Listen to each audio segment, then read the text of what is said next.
¿Cuáles libros estudiamos ya? Génesis y Éxodo, muy bien. Ok, ¿y quién escribió esos libros? Moisés, muy bien. ¿Y qué quiere decir Génesis? El principio, muy bien. ¿Y cuál es el orden de la creación? Primero hizo la luz, después separó el firmamento del mar. Ajá, la tierra seca en el tercer día, sol, luna y las estrellas en el cuarto, aves y peces en el quinto, sí.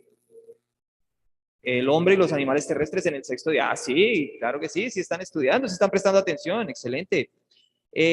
¿Cuál era el nombre de los patriarcas? Abraham, Isaac y Jacob. Listo, muy bien. ¿Cómo se llaman los 5 libros juntos? Pentateuco, muy bien. ¿Y qué quiere decir Éxodo? Salida, muy bien. ¿Y cuáles eran las 10 plagas? ¿No se acuerdan entonces? ¿No se acuerdan? Listo, la primera fue la sangre. Vale, díganlas en desorden. Sangre, ranas, piojos, el ganado. ¿El cuál? Las úlceras, las langostas, la lluvia, el granizo, la oscuridad, sí. La muerte de los primogénitos, sí. Sí, esa es la onceava. No mentiras, las moscas.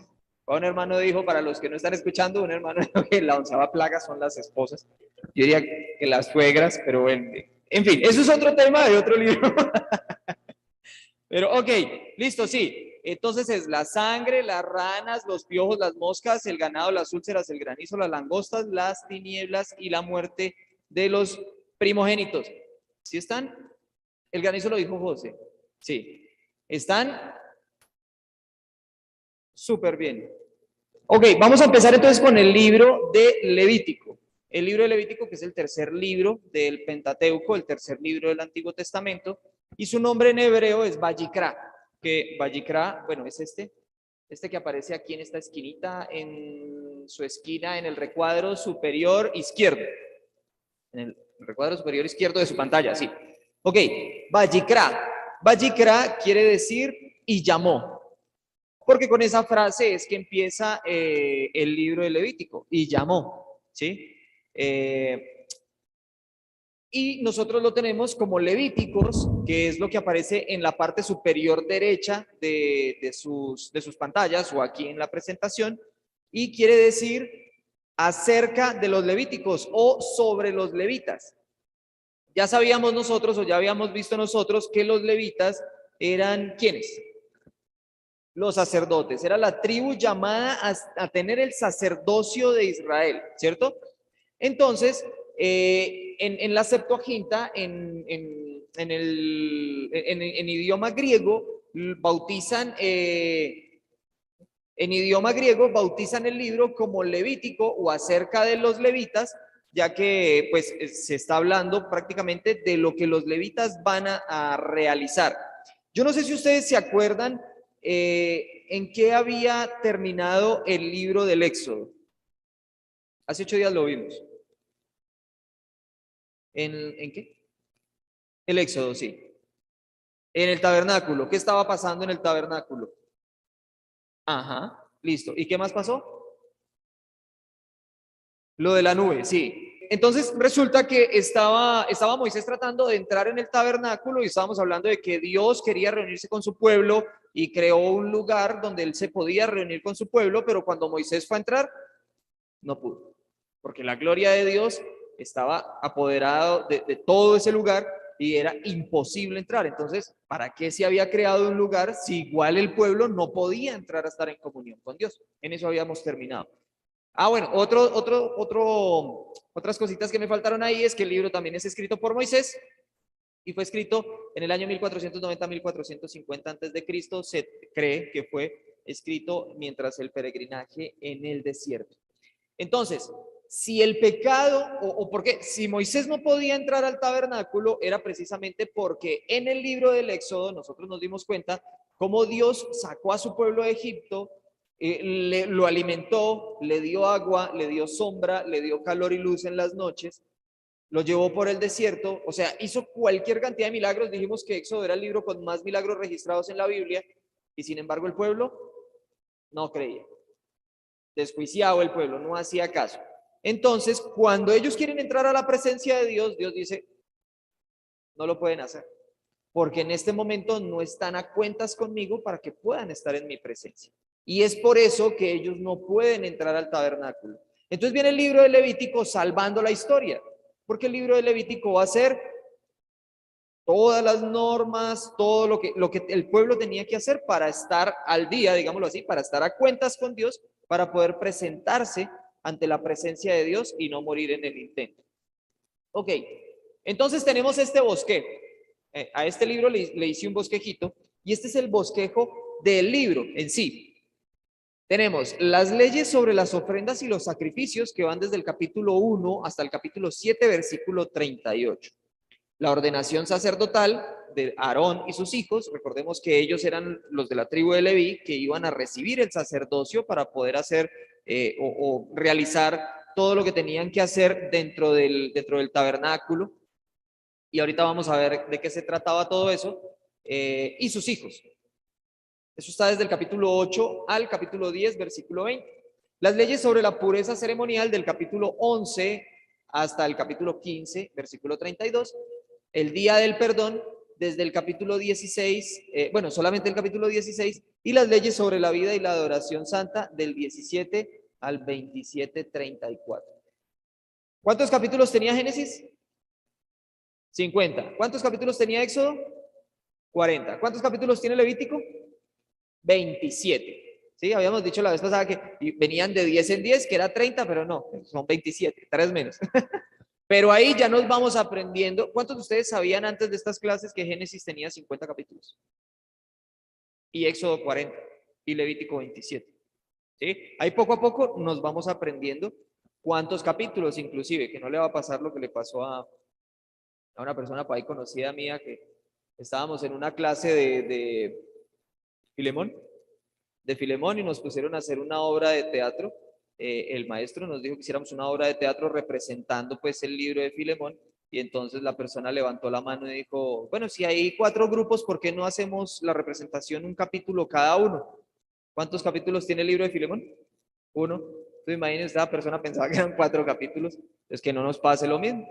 Necesitamos saber, tener conocimiento acerca de, pues no es obligatorio, pero sí por lo menos tener un panorama más general de la Biblia. Ok, entonces vamos a entrar rápidamente en el primer tema. El primer tema era leyes sobre las ofrendas y los sacrificios.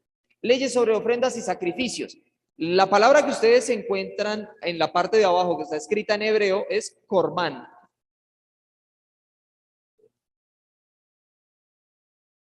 Ya, ahora sí. Es corbán. ¿Ustedes han escuchado esa palabra en la Biblia? En el Nuevo Testamento específicamente, el Nuevo Testamento dice esa palabra literal en el libro de Marcos, donde dice, mi ofrenda es corbán a ti, algo así es lo que dice. Y corbán en hebreo quiere decir ofrenda a Dios o sacrificio a Dios. Es una manera de acercarse, porque la palabra real de ofrenda es minjaj en hebreo, pero corbán quiere decir que no es una ofrenda cualquiera, sino que es una ofrenda a Dios, para acercarse a Dios, para estar cada día más cerca de Dios. Y de eso se trataban las ofrendas y los sacrificios. Entonces, habían 2 tipos de ofrendas para agradecer. Una era la ofrenda de cereal y la otra era la ofrenda de paz. La ofrenda de cereal era, o lo que quería decir era que era un hombre renovado para Dios. Cuando hacían la ofrenda de cereal, que de cereal en sí era más como una torta de flor de harina, y se la ofrendaban a Dios, y era para estar más cerca de Dios y decir, yo soy un hombre renovado para Dios.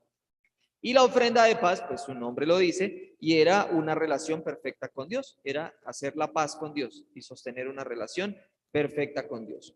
Y habían 3 ofrendas para pedir perdón: la del holocausto, la del pecado y la de la culpa. Mire cómo hay 2 ofrendas diferentes con el mismo significado. ¿Cuáles es? Agradecerle a Dios, darle gracias a Dios por las bendiciones que está recibiendo, y aparte de eso, pues sostener una buena relación con Dios. Y las ofrendas para pedir perdón son 3 ofrendas diferentes en sí, para pedirle a Dios perdón por los pecados.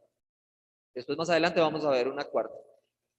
Entonces teníamos la del holocausto, donde moría un animal para remisión de los pecados, ¿sí? El objetivo era tener un juicio perfecto, porque como Dios ama a los seres humanos, pero no ama su pecado, entonces Dios no le iba a quitar la vida al humano que pecaba, ¿cierto? Entonces él dijo, quiero que reemplacemos la vida del animal por su vida.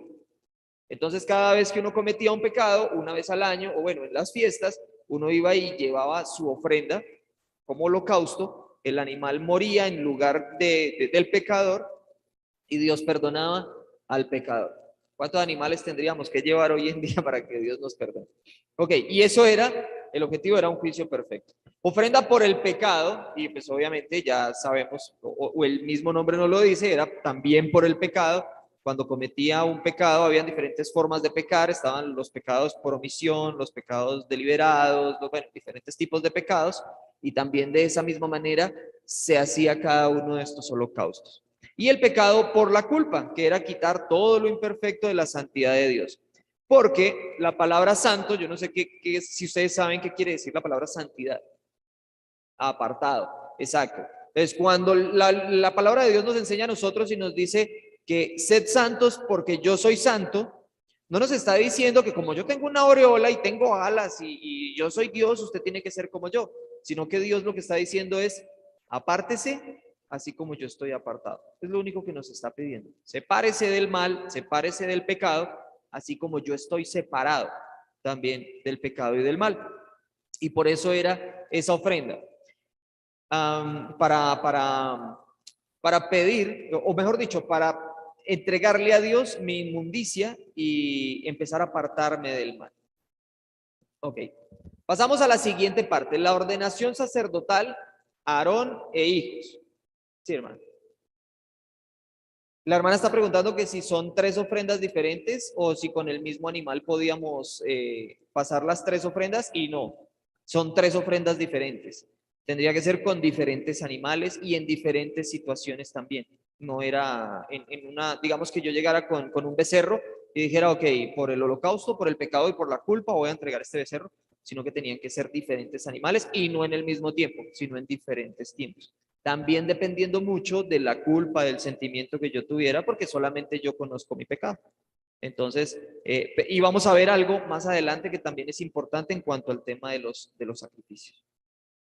Ok, entonces ahora sí seguimos con el tema de Aarón, la ordenación sacerdotal y los hijos de Aarón. Esto era un legado familiar. O sea, una persona de la tribu de Judá, un benjamita, una persona de la tribu de Gad, una persona de la tribu no sé, de Manasés, no podía pertenecer al sacerdocio. Obligatoriamente tenía que ser un levita. ¿Sí? Más adelante en el libro de Josué nos vamos a dar cuenta cómo es repartida la tierra de Canaán y nos vamos a dar cuenta que los levitas no tienen heredad y tienen que ser sostenidos por las 12 tribus de Israel, que cada una de ellas sí tuvo una heredad. Y los levitas solamente se encargaban de ser sacerdotes, de pastorear a las personas. Y en este momento, por ejemplo, esta imagen representa cuando Moisés unge a Aarón como sacerdote por mandato de Dios. Y solamente los levitas podrían llevarlo, por eso es un legado familiar. ¿Alguien de ustedes conoce la historia de Nadab y Abiú que aparecía ahí? La hermana Joana dice que sí. ¿Qué pasó con esa historia? Resulta que Nadab y Abiú eran 2 de los hijos de Aarón, y ellos, como nos dimos cuenta, en el libro del Éxodo hay un orden para todo, ¿cierto? Dios estipula un orden para cada cosa. Entonces ellos, como sí tenían la oportunidad de llegar a la presencia de Dios y prender el incienso en el lugar santo, poner los panes de la proposición y todo eso, entonces ellos llegaron y ofrecieron fuego extraño a Jehová, que él no había mandado. Quizás uno puede pensar que pues está bien, ¿no? Pues está poniendo fuego, solamente está poniendo incienso a Dios, pues ¿cuál es el problema? Pero es que Dios no lo había pedido. Entonces ellos ofrecieron fuego extraño a Jehová en un momento en el que Dios no lo había pedido, haciéndolo como ellos lo quieren hacer y no como Dios lo manda. Y dice que cayó fuego del cielo y fueron consumidos cayó fuego del cielo, sí, cayó fuego del cielo y fueron consumidos por su pecado. Entonces, ahí nos damos cuenta también que ellos tenían una responsabilidad. Cuando escogían a los levitas no eran escogidos así porque, ay, este me cae bien, este hace parte de la rosca, así como se hace hoy todo en día, sino que eran porque tenían algunas habilidades, porque tenían algunas capacidades y porque Dios mismo los escogía. No era porque eran los mejores amigos de Moisés o porque era el hermano de Moisés y sus sobrinos, no, sino porque Dios mandaba y Dios decía a quién sí elegir y a quién no elegir. Yo no sé si ustedes se acuerdan que cuando nació Juan el Bautista, el papá de Juan el Bautista, que no recuerdo ahorita el nombre, si alguien lo recuerda me lo puede soplar ahí, por favor. El nombre del papá de Juan el Bautista dice que él estaba, a él le correspondía en ese momento hacer una labor, creo que era Zacarías, prender el incienso, creo, ofrecer el incienso en el templo en ese momento, y de acuerdo a la orden que él tenía, o sea, él solamente lo hacía una vez al año, no era que fuera cada 8 días y lo hiciera, sino que él tenía que ir y hacer eso una vez al año y ya después volvía a su casa.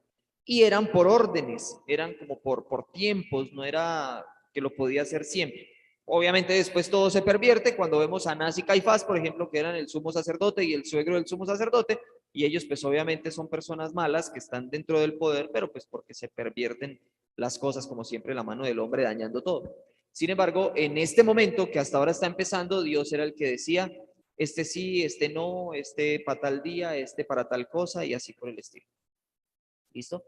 Ok, ahí seguimos entonces con las leyes, hoy sí prometo sacarlos temprano. Las leyes sobre la pureza ceremonial. ¿De qué les habla a ustedes las leyes ceremoniales? ¿Qué creen ustedes? ¿De qué se trata?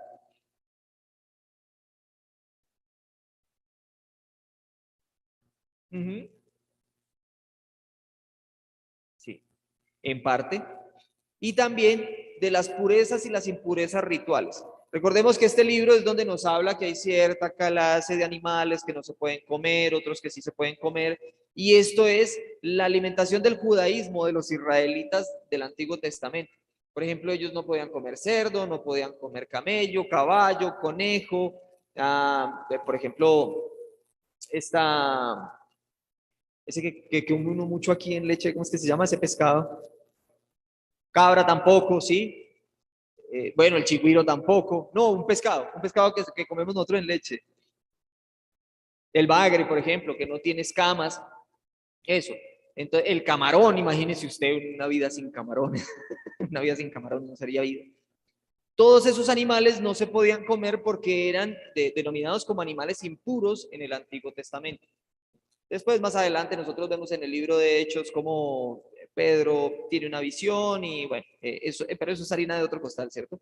Ellos no podían comer cierta clase de animales y sí podían comer otra clase de animales de las cuales ya Dios le había dicho específicamente a Moisés, y ahí está pues, en el libro de Levítico, la idea es que leamos el libro también. Dice qué animales puntualmente se pueden comer y qué animales no se pueden comer. Otras cosas eran, por ejemplo, las enfermedades de la piel. Cuando la persona tenía lepra, esa persona era inmunda, no podía acercarse al campamento, no podía entrar al tabernáculo, ni podía estar en las fiestas. Por ejemplo, los fluidos reproductores. Por ejemplo, yo no sé si ustedes recuerdan que dice que cuando un hombre tiene flujo seminal en la noche, digamos en un sueño, él es impuro, tendrá que lavar sus vestiduras y será impuro tanta cantidad de días. Cuando una mujer tiene el periodo, era impura, que si se sentaba en una silla, esa silla tenía que ser si era de madera quemada y si era bueno, sí, de madera, que si tocaba, que sus vestiduras tenían que ser quemadas, que todo eso tenía que ser sacado del campamento, quemarlo afuera y que se bañaría y sería impura hasta la mañana, ¿cierto? Y así por el estilo, con cada una de esas cosas, que si toca a un muerto, que si usted toca a un muerto, entonces va a ser impuro, que si lo toca siendo mortecino, pues va a ser impuro más días, si usted toca sangre, si come sangre, y bueno, X cantidad de cosas que hacían que la persona fuera impura y no pudiera tener acceso al campamento o no pudiera tener acceso al tabernáculo de reunión. Y tenía que seguir con todo como con una especie de protocolo para poder purificarse de nuevo. Y la purificación siempre terminaba siendo en en un baño, en un lavado de manos, en un lavado de pies, lavado de sus vestiduras. Siempre toda la purificación tenía que ver con agua. Y como ya lo hemos dicho en clases anteriores, pues obviamente tiene que ver con algo que más adelante sería el bautismo. Continuemos. El día del perdón. ¿Saben algo acerca del día del perdón? ¿No? ¿Han escuchado sobre el chivo expiatorio? Esa frase se escucha mucho aquí en Colombia, ¿no? Pero lo utilizan es como para temas de narcotráfico y todo eso. Cuando un narcotraficante, digamos yo soy narcotraficante y yo agarro a Daisy y la pongo como es otra forma de decir que le pongo mis bienes, un testaferro, algo así como un testaferro. Entonces yo pongo todos mis bienes a nombre de Daisy y ya, y entonces dicen, ah, no, es que ella sirvió como testaferro o como chivo expiatorio, ¿sí? Y pero uno se imagina, yo me imaginaba esa palabra y yo decía, el chivo expiatorio, yo me imaginaba un chivo ahí con una lupa como espiando a alguien o algo así por el estilo, como si estuviera poniéndole cuidado a alguien. Y el chivo expiatorio, y de eso era que íbamos a decir acerca del tema del tema se me fue, de estos sacrificios, ¿sí? Digamos que yo llevaba en el día del holocausto, en el día del pecado, o el sacrificio del pecado, en el sacrificio de la culpa, yo llevaba un becerro, digamos, y yo decía, ok, listo, se lo entrego al sumo sacerdote para que lo sacrifique, y él va a ponerle, va a traspasar, digámoslo así, como que todos mis pecados se los va a poner al animal y esos pecados van a morir con ese animal. Pero de pronto yo no confesaba alguno de mis pecados, yo no me acordaba, de pronto una mentira que no me acordé. Entonces estaba el chivo expiatorio y este era un animal que iba a expiar la culpa de todo el pueblo, de las personas que no hubieran declarado su pecado, que no hubieran declarado su falta, que quizás no se hubieran acordado, o porque hubiera algo que a Dios no le gustara. Entonces, ese animal iba a llevar ese pecado para que Dios estuviera bien con el pueblo, por si de pronto en algún momento se había olvidado algo. Por eso es el chivo expiatorio, porque le ponen las culpas de otro y lo incriminan, ¿sí? Por eso se usa esa frase aquí en Colombia, pues, de chivo expiatorio, de la persona que encarcelan por culpa de otro, digámoslo así. Y en este caso servía era para traspasar todos los pecados del pueblo olvidados y que Dios no estuviera enojado con el pueblo, y se sacrificaba el chivo por sí o por no. Por si las moscas, ¿no? Por si las moscas toca sacrificar. También está el jubileo, y el jubileo, bueno, como dice la diapositiva, dice que tiene dos raíces, una hebrea y otra latina. La palabra hebrea que aparece en la Biblia es Joel, que hace referencia al cuerno del cordero, utilizado como instrumento sonoro que servía para anunciar un año excepcional dedicado a Dios. Se denominaba Joel, pues se iniciaba con el sonido del Joel cuerno. Y este día sucedía cada 50 años. Es bien particular, porque habían años dedicados a Dios, que cada 7 años las personas podían cultivar. Mire cómo se asemeja mucho al tema de la creación, ¿no? En 6 días Dios trabajó y al séptimo descansó. Entonces también dice que guarden el sábado porque 6 días él trabajó y en el séptimo descansó. Y lo mismo, en 6 años va a trabajar la tierra, a cultivar lo que quiera, a sacarle provecho a la tierra al 100 por 1, pero en el séptimo la tierra tiene que descansar, exacto.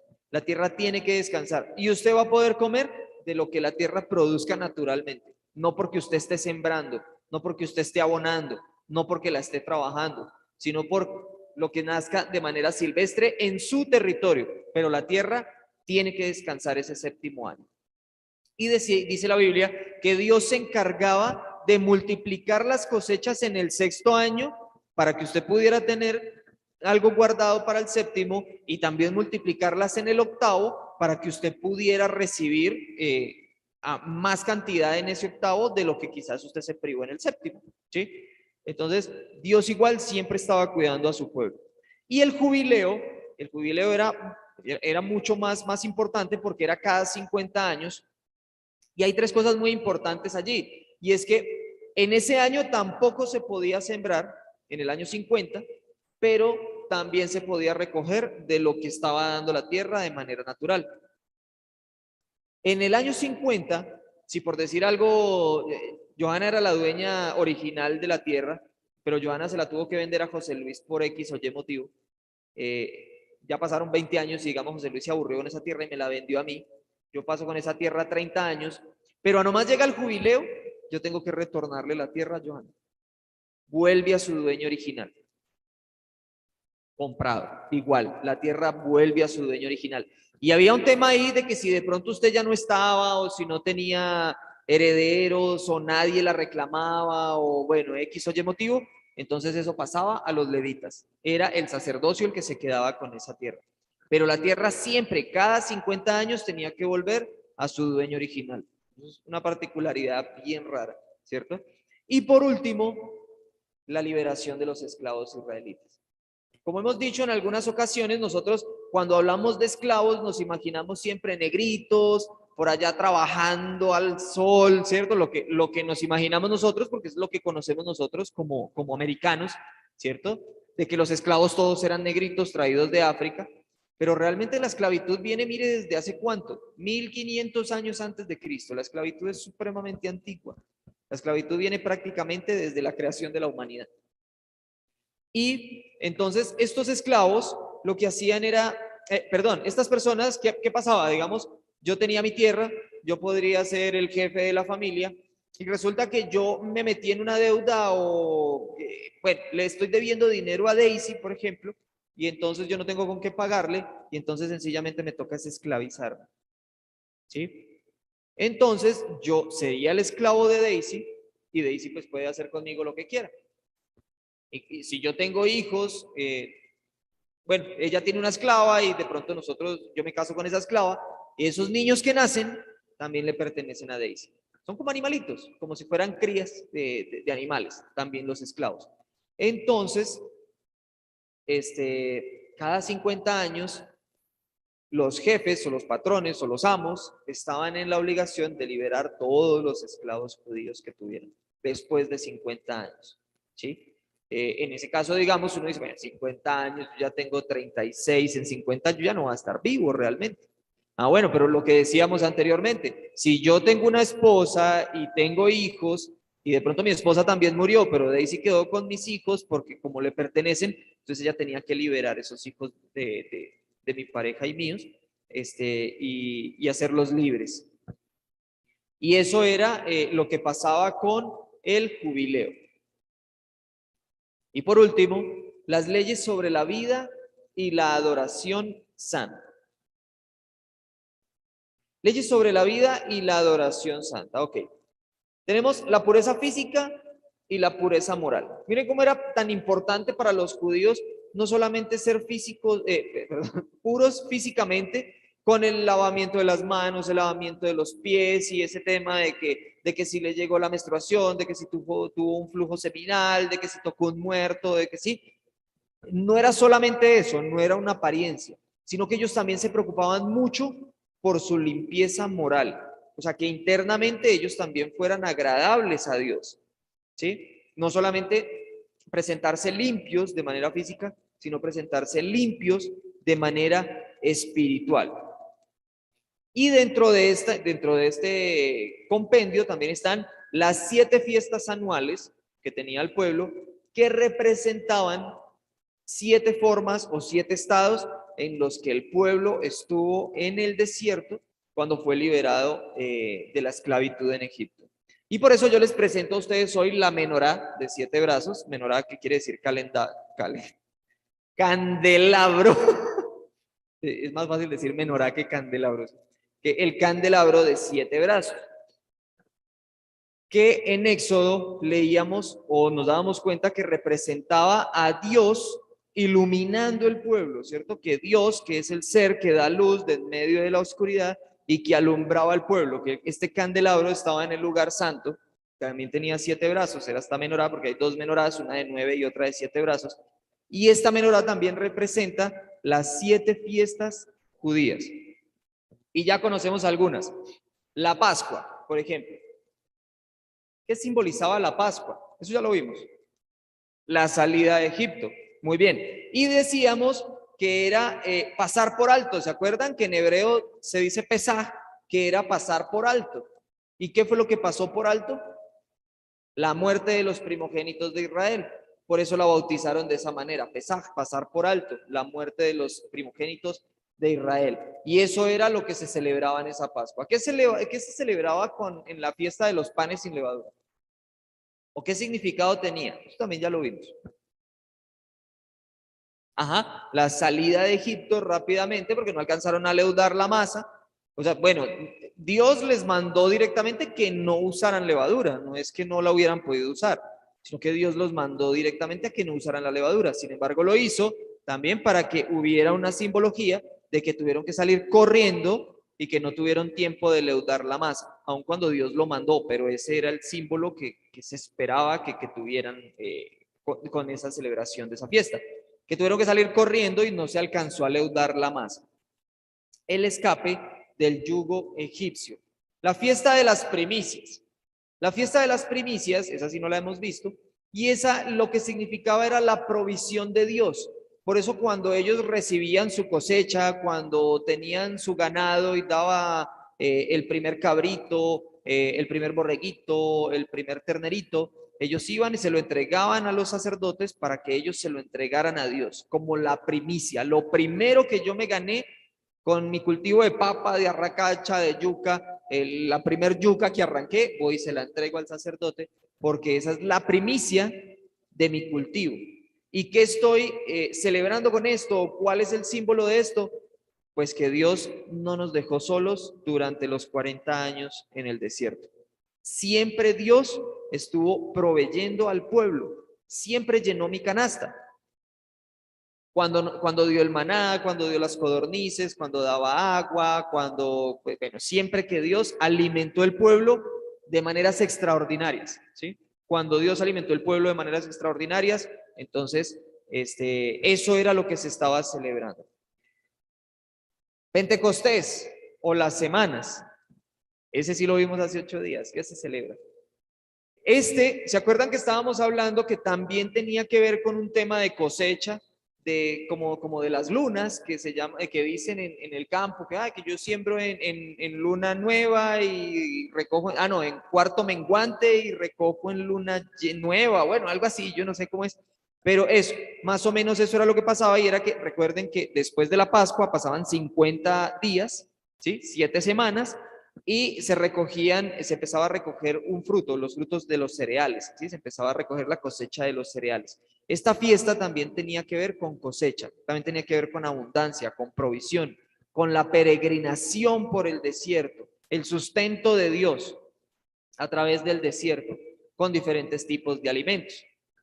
La que sigue es la fiesta de las trompetas, esta no la hemos visto tampoco. Y la fiesta de las trompetas, ustedes cuando escuchan trompeta, según la Biblia, ¿a qué les suena? A guerra, exacto. Y recordemos que en la antigüedad, cuando iba a haber una guerra, siempre se tocaban trompetas o se tocaba ese cuerno para avisar, estamos en guerra, entramos en guerra. Tengan cuidado, el ejército despierte porque entramos en guerra, ¿cierto? Ok, y estas trompetas significan que ustedes saben que cuando el pueblo atravesó el desierto y llegó a Canaán, ¿qué le tocó hacer? Por ejemplo, romper los muros de Jericó, que le dieron vueltas a los muros de Jericó y después con el sonido de la trompeta los muros cayeron. Pero todo eso significaba que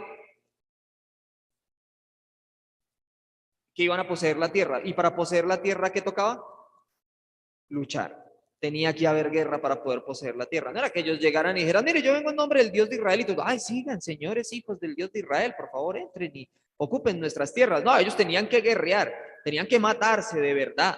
No era una guerra de batalla naval ahí de mentiras, de jueguito, no, de verdad ellos tenían que guerrear, derramar sangre, preparar a sus guerreros. Y Dios siempre los protegió.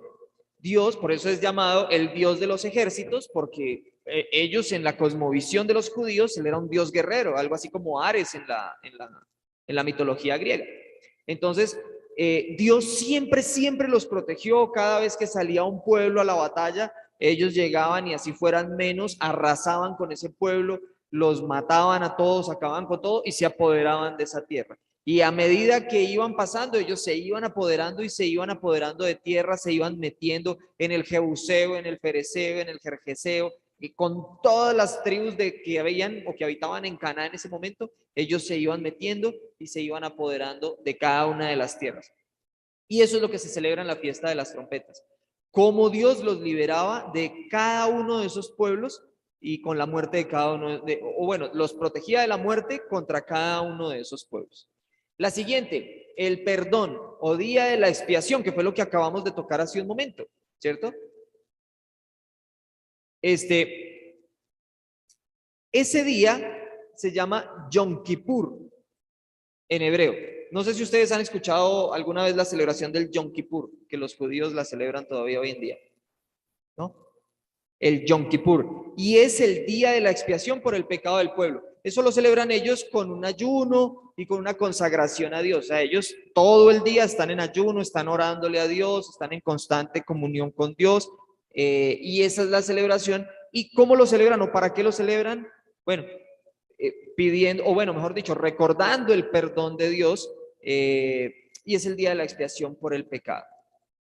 Y el último, que es la fiesta de los tabernáculos. ¿Recuerdan la fiesta de los tabernáculos? ¿Para qué se celebraba o qué creen ustedes que de pronto no? ¿Ni idea?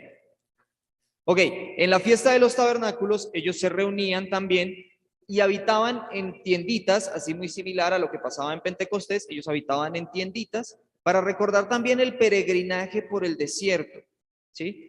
Pero más que recordar el peregrinaje por el desierto, la fiesta de los tabernáculos era para celebrar que ellos tuvieron un tabernáculo móvil por el cual ellos se comunicaban con Dios. Recordemos que antes de que existiera el templo, existió el tabernáculo, que era móvil, era la única forma en la que ellos se podían comunicar con Dios o estar en la presencia de Dios. Antes no podían, solamente la persona escogida, solamente Moisés o Josué en su momento. Pero de la única manera que el pueblo podía acercarse a la presencia de Dios era a través del tabernáculo. Y de esa manera ellos celebraban la fiesta de los tabernáculos, haciendo su propio tabernáculo y diciendo, ok, mientras peregrinamos, usted estuvo con nosotros y habitó en medio de nosotros. Y esa era la forma de celebrar. Entonces nosotros nos damos cuenta que en Levítico tenemos dos figuras representativas muy importantes. Y es que Dios es sinónimo de vida. Dios es sinónimo de vida, siempre. A través de todo el libro ustedes se van a dar cuenta cómo Dios está hablando con el pueblo, les está diciendo, listo, sí, bueno, tráigame sus ofrendas, tráigame sus sacrificios para que yo les dé vida, para que el pueblo tenga vida. Siempre Dios está mostrándose como un sinónimo de vida. Y les está diciendo que el pecado es muerte. Es lo contrario a Dios. Lo contrario a Dios, que dijimos que Dios es santo, que quiere decir apartado, y el pecado es muerte, que es lo contrario a estar apartado, ¿cierto? Es lo contrario a santidad, sería no santo. Ok, y entonces el pecado viene a ser la muerte del hombre, en este caso. Entonces, este es el mensaje que nos deja el libro del Levítico. Y aquí lo que hacemos es entrar, prácticamente ya terminamos el libro del Levítico, y vamos a ver la cita o el capítulo número 1, en el versículo número 1, la primer cita con la que arranca el libro de Números. Y habló el Señor a Moisés en el desierto de Sinaí, en el tabernáculo del testimonio, en el primero del mes segundo, en el segundo año de su salida de la tierra de Egipto, diciendo. Ok, lo vamos a dejar hasta ahí. ¿Con qué terminó el libro de Éxodo? En el tabernáculo. ¿Y qué pasó? ¿Qué? Eso, ¿y qué le dijo? No, en Éxodo, ¿con qué terminó? Estaba el Señor en el tabernáculo y Moisés iba a entrar y no pudo, ¿cierto? ¿Por qué no pudo? Porque Dios necesitaba arreglar algunas cosas para que la gente pudiera entrar al tabernáculo. En el libro de Números ya nos damos cuenta y dice que el Señor le habló a Moisés en el tabernáculo del testimonio. O sea que Moisés estaba ¿dónde? Dentro del tabernáculo. O sea que ya había podido entrar. Pero mire todo lo que tuvo que haber pasado primero antes de que Moisés pudiera entrar. Dios tuvo que dar órdenes. A veces nosotros pasamos por estos libros y decimos, ¿y yo para qué quiero saber si cómo degollaban la vaca? ¿Y a mí para qué me sirve saber eso? Si hoy en día nosotros no hacemos sacrificios, ¿yo para qué necesito saber esas cosas? Bueno, todo esto es como un espejo de lo que va a venir más adelante. Las personas tenían que purificarse para poder entrar a la presencia de Dios. Sin estar puros, no podían estar en la presencia de Dios. ¿Hoy usted está en la presencia de Dios? Claro que sí. Hoy nosotros tenemos acceso a la presencia de Dios. Pero ya no necesito yo ir a matar un becerro, un macho cabrío, ni un borrego, ni nada por el estilo. Porque la ofrenda ya murió.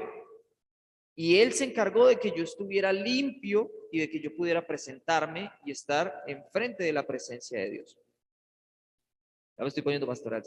Ok, entonces, para eso es que nos sirve el libro de Levítico, para saber las cosas que ellos tuvieron que hacer para poderse presentar limpios ante la presencia de Dios. En el Éxodo no podían entrar y en Números ya están adentro. Y ahí está la respuesta. El libro de Levítico nos dio toda esa respuesta. Sin embargo, ¿qué pasará en Números? Porque si ya están dentro de la presencia de Dios, entonces ¿para qué escribimos más libros? ¿Cierto? Ay, si hubiera acabado la Biblia, pues ya estamos en la presencia de Dios, ya ganamos. Pues no se pierdan la siguiente clase. Dios los bendiga.